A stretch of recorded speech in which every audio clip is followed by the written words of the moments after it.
Hello everyone. In today's video, we shall introduce the topic coordinate geometry.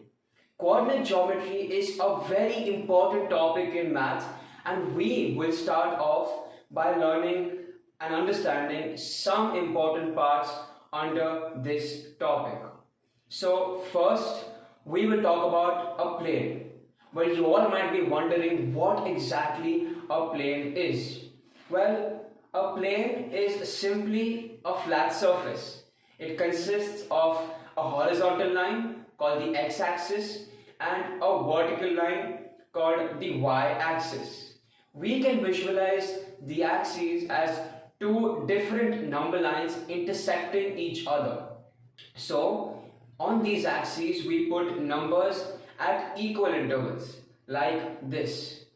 If you see closely, the vertical number line has its 0 over here, and the horizontal number line also has its 0 at the very same point. This point is called the origin of the plane. What's interesting is that we just use two axes to divide the plane into four equal parts. These parts are called quadrants. This is the first quadrant, this here is the second quadrant, this is the third quadrant, and finally this here is the fourth quadrant. Just like a number line, the points on the x-axis has center 0, and its right side consists of all positive numbers and its left side consists of all negative numbers. Similarly, the y-axis, also with the center 0, has all positive numbers lined up and all negative numbers written below 0. Next, let's understand what coordinates exactly are.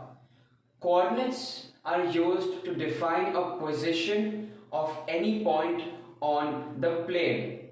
Every point on the plane has two coordinates, x and y. The x coordinate tells us how far along the point is from the y-axis.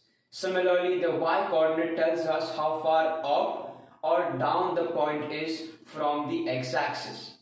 The position of a point is written in the form x comma y, where the x is the x coordinate and the letter y is the y coordinate of a point on the plane.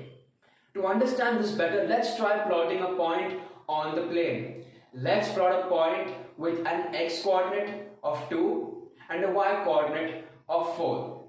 So we start from the origin and we move 2 units right along the x-axis. Now from here we move 4 units up along the y-axis. This is the position of the coordinate. And I said earlier, we write its position as 2, 4 within brackets. But now if we take point B with coordinate x as 2 and a y coordinate of -3, this point would be plotted on a different place on the plane.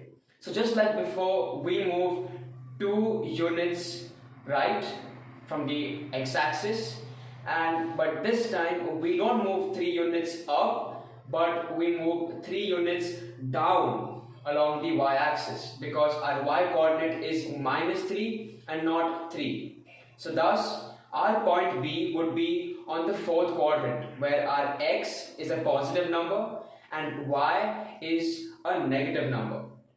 So we can figure that in the first quadrant, both our x and y coordinate will always be positive. In the second quadrant, only y will be positive and x will be negative. In the third quadrant out here, x and y will both be negative numbers. And finally, in the fourth quadrant, our x coordinate will be positive and our y coordinate will be negative. Well, that was all you needed to know for now. Hope this video helped you in learning more about coordinate geometry. Thank you very much for watching the video.